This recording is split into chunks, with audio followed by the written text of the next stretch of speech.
ফাতিমা ওঠো, কিন্তু সাইয়েদনা আলী রাদিয়াল্লাহু তাআলা আনহু বললেন কি জন্য উঠবো? আল্লাহ রাসূল সাল্লাল্লাহু আলাইহি ওয়াসাল্লাম বললেন তাহাজ্জুদের জন্য। আলী রাদিয়াল্লাহু তাআলা আনহু একটু কৌশল করে বললেন, আমাদের রুহু তো আল্লাহর হাতে। রুহু কার হাতে? আল্লাহ যখন রুহু ফিরাই দিবে তখন ঠিকই উঠবো, পড়বো তাহাজ্জুদের নামাজ, পড়বো রুহুটা ফিরে আসুক, পড়বো। একটু কৌশল করলেন।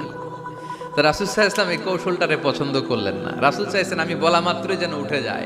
রাসূল সাল্লাল্লাহু আলাইহি ওয়াসাল্লাম তখনও রেগে গেলেন। বুখারীর বর্ণনা, তিনি ফিরে আসতেছিলেন আর রাগে নিজের রানের মধ্যে চাপড়াচ্ছিলেন এরকম, ওয়াকানাল ইনসানু আকসারা শাইইন জাদালা। আরে মানুষ কত ঝগড়া করতে জানে, আরে মানুষ কত তর্ক করতে জানে, মানুষ যে কত ঝগড়া করে, মানুষ যে কত তর্ক করে, নিজের উপর নিজে ঝাল মেটাচ্ছিলেন রানের মধ্যে চাপড়াতে চাপড়াতে। সুবহানাল্লাহ পড়েন।